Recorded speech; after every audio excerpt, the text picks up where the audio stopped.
Hello, and welcome back to my channel. Today I want to talk about periods and period pain, to be specific. So the thing about period pain is we have been told that it is normal, it is common, but having to take days off because your period is painful, being doubled over in pain, not being able to think straight because your cycle is so painful is not normal.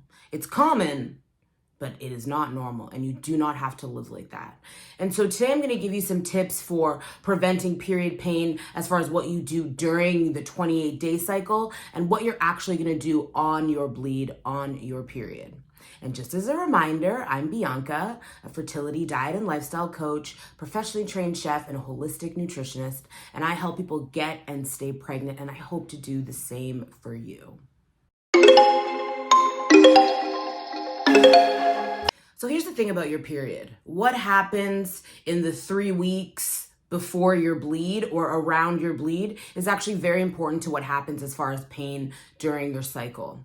So it's really important that right after your period ends until ovulation, if you don't know when that is, that's fine. But the first half of your cycle, that you are eating a lot of things with fiber, a lot of things that help to carry things through your system, because we want to make sure that we get out any excess estrogen by virtue of our waist, because that is where a lot of our hormones, excess hormones, are processed through our liver. And anything that we cannot use that is not useful for us is removed through our waist. Now, if there is an issue, a jam, a backlog in your elimination, that means that the hormones are kicking around longer than they need to, generally estrogen, and causing a dominance. As you get closer to your period, that will increase a lot of your period PMS symptoms. So bloating, breast tenderness, mood swings, things like that. Now, when you get to your period, if you are dealing with a lot of these PMS symptoms, that is going to point to already issues with hormonal function, meaning you're probably going to experience pain. You're probably going to have a painful cycle. And so leading up to your period, in those 3 weeks around your period, you want to make sure that you are being very kind and generous to your liver. You are not consuming a lot of things that are processed. You do not have a lot of fragrance in your life. You are making sure that you are eliminating properly, because that is going to prevent anything going on with your liver. It's also going to make sure that we fund really good liver detox for phase 1. And so that phase 2, the removal of those hormones, can happen. And so that is something that you want to think about leading up to your period, because a lot of people, they think about period pain when they're on their period. But what you do before your period even comes will speak to whether you have a painful period or not. And like I said, we have to be really mindful with hormonal regulation when it comes to pain.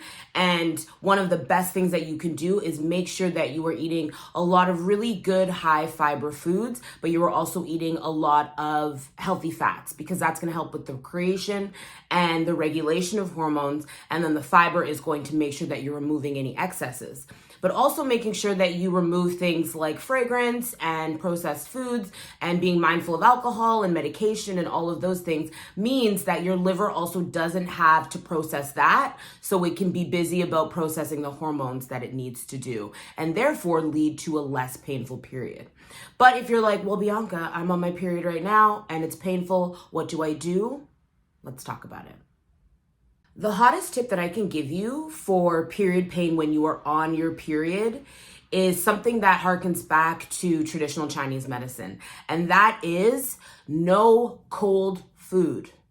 No cold food whatsoever. Do not let yourself get cold. Your hands, your feet, your face, your head, keep everything warm. Because what this means is that you are not constricted. Your blood is nice and loose and flowing through your body. Because when you are cold, your body tightens. And that makes every process that we have to do, including circulation, much more challenging. And so you can even test this out. On your period, eat like a bowl of ice cream, or have frozen berries, or have a cold smoothie, and your period pain will be very, very bad. It will, especially if you are already dealing with period pain, it will exacerbate that issue. So instead, what you want to do is focus on warm foods, cooked foods, drinking your water at room temperature, or even having warm water with something like lemon in it. Because as soon as you start eating a lot of cold things and your body is constricted, your blood has to work harder to pump through your body because now it's cold, it's a little bit more viscous. We don't want that. And again, in Chinese medicine, they literally say, do not drink or consume cold foods in your luteal phase and on your period. I'm being kind here and saying, just don't do it on your period. But truly, it makes such a difference. And to add to that, in terms of circulation and wanting to promote good circulation in your body, you want to make sure that you are well hydrated. So drinking things like warm water, room temperature water, herbal teas, that is all going to help warm you up from the inside out. Adding spice to things will also help to warm you up from the inside out. Not too spicy because you don't want to sweat and lose water, which can also affect your circulatory function. But warming your body up, things like cumin, things like cinnamon can warm you from the inside out. And so all of my clients that deal with period issues, again, we work around the period and the weeks around the period to make sure that we have proper elimination, proper processing of hormones. But on the actual bleed, we are not having any cold food. And this, I'm someone who loves like frozen berries that are thawed. It's like my favorite snack with Greek yogurt, but it's cold. And so when I'm on my cycle, it's hard not to have it, but I don't have it. And when I do, I notice. And when I don't, I also notice positively as well.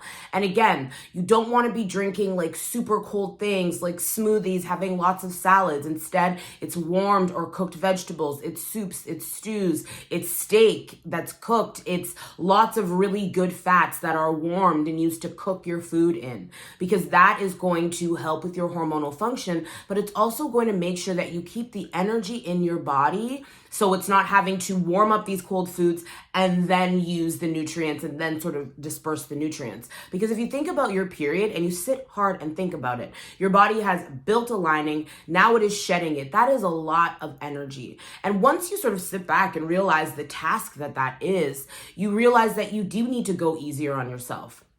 And the last thing I'll say about period pain on your period is this is a time to go inward and rest. This is not the time to continue with berries. This is not the time to continue with Legree or to do a HIIT workout. This is where you go for a walk or you just chill. You kick it on the couch, watching Real Housewives, drinking your warm bone broth. You are allowed to rest. The notion that you are going to have the same ability to output energy as you do in the first half of your cycle in your follicular phase when estrogen is high and you're feeling good, that you're going to be able to do those exact same things on your period is what is failing women. You have to lean in to the natural cycle of your cycle. At the beginning of your cycle, you want to work out hard. You want to start lifting weights. You want to go to all the classes. But as you get into your luteal phase after ovulation, you start to slow down. Maybe you want to do more restorative yoga. Maybe you want to do weightlifting. Maybe you don't want to do anything. And you have to listen to those cues. It is not lazy. It is actually being very mindful, because here's the thing. If you work out the same every single day, you're doing HIIT workouts 5 or 6 times a week, you are not allowing for rest, I would put money on it, my good money on it, that you have a painful cycle. So what you need to do is think about what happens around your cycle as far as what you're putting into your body, how it is responding, but also on your cycle, relax, do less. Okay, I'm very rare to say do less because I love doing the most, because why would you want to do the least? But on your period, you want to do the least. You want to minimize your outputs because your body is busy doing something else. And when you eat warm, restorative, whole foods, what that does is it gives your body all of the things it needs to carry the functions out that it's going to do anyway, but so that you don't have a miserable time. There is a reason why it feels very forced to work out when you're on your period. You're not supposed to be working out. There is a reason why it feels very forced to do all the meetings and all the social things when you're on your period, because you're not supposed to be doing them. And so if you are someone that deals with a lot of period pain, there are things that you can do outside of your period that will lead to a pain-free cycle. But when you are actually on your period, stay warm, stay hydrated, hydrated, and stay rested. Those are the three things that are going to help you live a pain-free life as far as your cycle is concerned. Now, I'll just disclaim this. If you are someone that deals with endometriosis, that is a completely different thing we are talking about here. But I do believe that you can also have a pain-free existence, but it's a little bit different. So I just wanted to put that as a disclaimer. Look, as I said, a painful period is very common, but it is not normal. Many women are put on birth control when they're like 14 because their periods are painful, but that is not addressing the issue. And often when you come off the birth control, maybe 15 or 20 years later, your pain comes back with a furor because you never did anything about it in the first place. The pill does not balance your hormones. It shuts everything off, but as soon as it's gone, everything turns back on. So again, don't be thinking, oh, I'm just going to go on the pill for my period pain, or I'm just going to take Advil or something for my period pain. Yes, that helps in the moment, but it's actually making things worse in the long run because of what it does to your liver that's regulating the hormones and the pain and all of that. And so if you believe that it's possible for you to live a pain-free life, that is the first step. And then you have to get into action, doing the things that I mentioned around your period so when you're not bleeding, and then also being mindful of doing the things that you can do when you are actually on your bleed. So if you liked this video, please like it, please share it, please comment, and of course, please subscribe. I love having you here because I want you to know that just because you've been told, oh, this happens to everyone, doesn't mean that you have to accept it as your reality. If you want to have a period that does not stop your life, that does not put you living on hold, you're in the right place.